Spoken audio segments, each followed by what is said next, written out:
off everything, and then so that burns like hell, and then it's, hey, get your ass back in the water, and then you're throwing an open wound into the water. And do you guys do you realize, do you remember that shit when you were going through? Do you know that's going on with the class?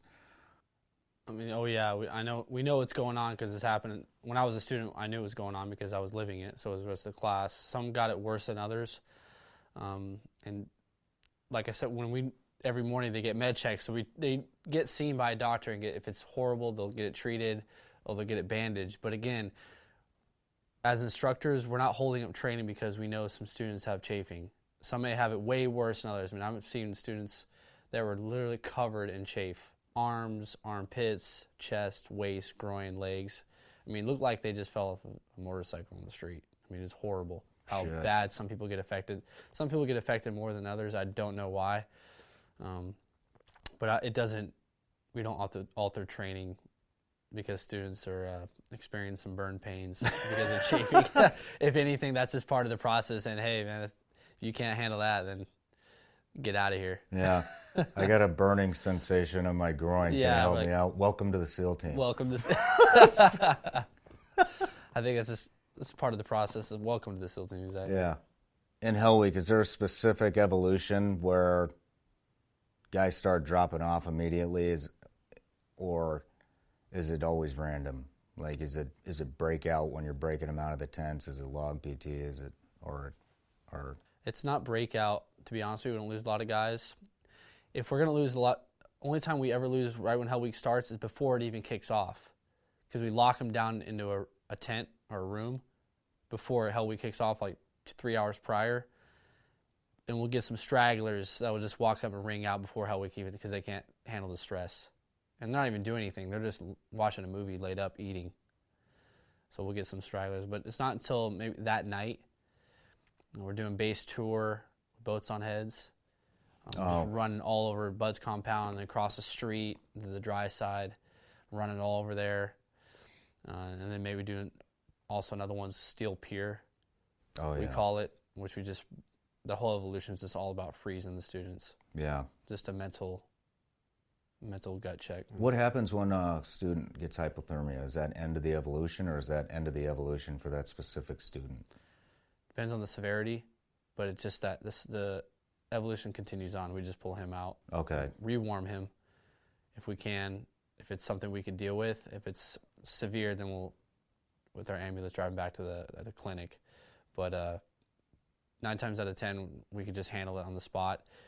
Get a quick temp, warm him up, put a blanket around him, dry him off, beanie, coat, etc. for a little while, which I feel is like the worst thing because we warm him up, and then as soon as he's good to go, like he's coherent, he's back to normal, he's like all cozy and falling asleep, we're like, hey, wake the fuck up, go hit the surf. Get your ass back out there. Get your ass back out there. Start training if you want to be here. Yeah.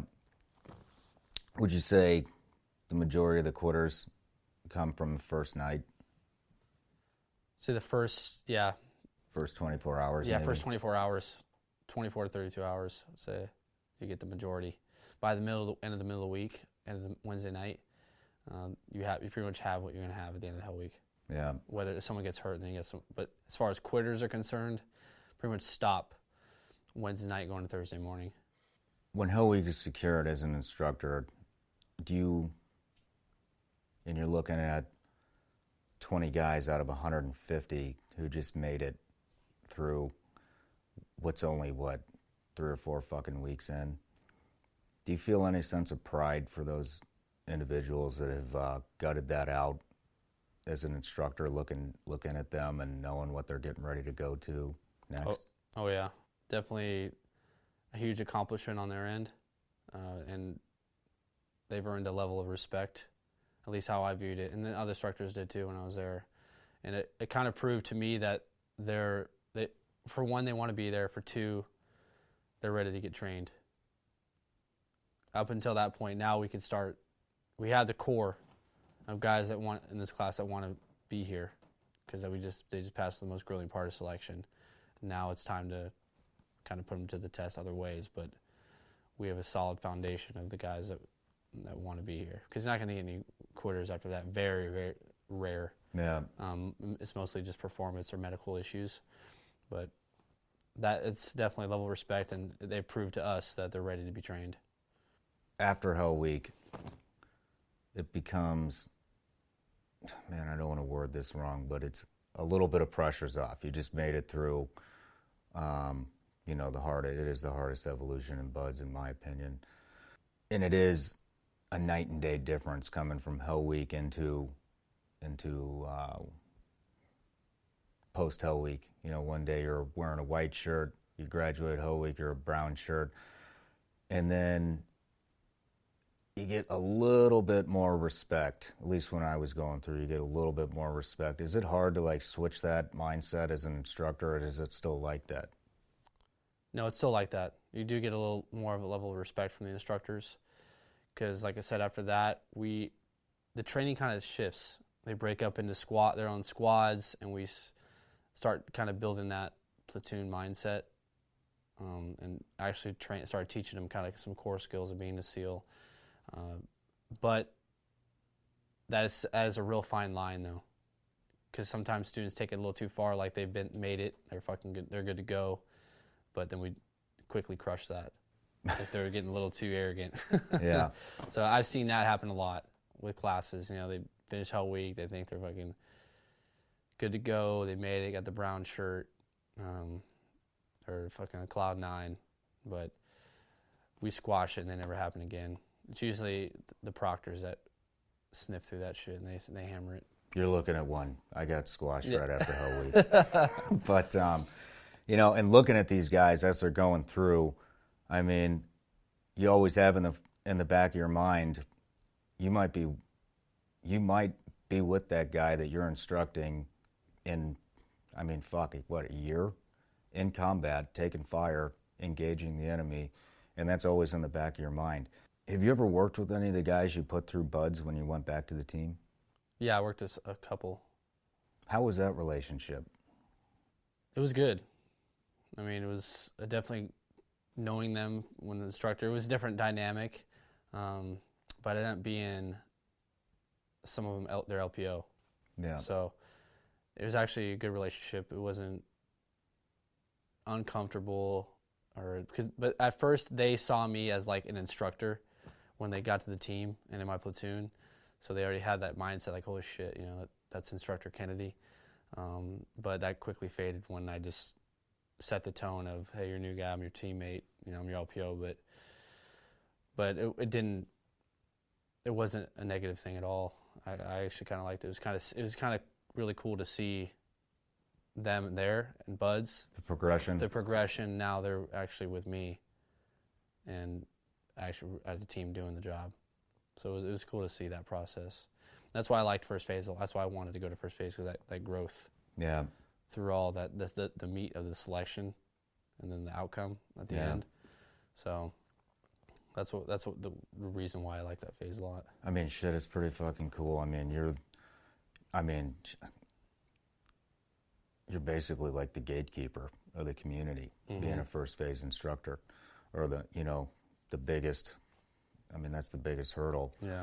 Being an instructor and going back, when these guys graduate buds and SQT, I mean, because you're part of that entire pipeline at least a little bit, do you feel like these guys are ready? Once they finish buds or SQT? Yeah. Are they ready to go? Yeah, I feel like they're ready. The end product is solid. Even while I was instructor, I know today it is too. So the program is what it is for a reason, and it produces really good team guys.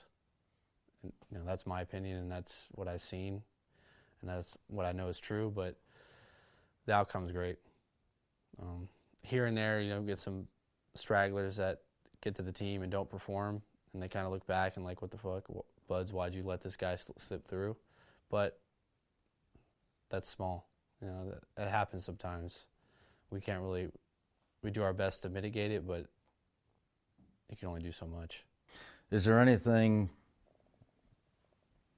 you would like to see implemented in buds that you think will prepare guys more for showing up to the team, or prepare them more for like the mindset to make a better SEAL? Is there anything you would like to see implemented in the BUDS program as an instructor that would make a better team guy, an end result? Yeah, I would say for the leadership, let the instructors do their job, which will produce a better result as for a student, because you give them restrictions, they're not going to be able to enforce the standards, which then trickles down to they're not going to have the right mindset going forward. They're not doing well with the teamwork, that team mentality, etc., mental toughness. So when your hands are tied from the top, that's going to trickle down into the class, because the class is a direct reflection of the instructing staff and how much they uphold the standards and all the physical aspect and everything else. So what I do like when I was there at the very end, they did implement the mentors. I think they need to hammer that a little bit home more. They assign instructors, they split the class up into squads, and they assign an instructor to each squad as like a mentor. Oh, really? So they kind of hammer down, go full force on that. That way you build relationships with these guys. And I got to do it one time because it was a fairly new thing. But those guys that I mentored were later on in my platoon working for me.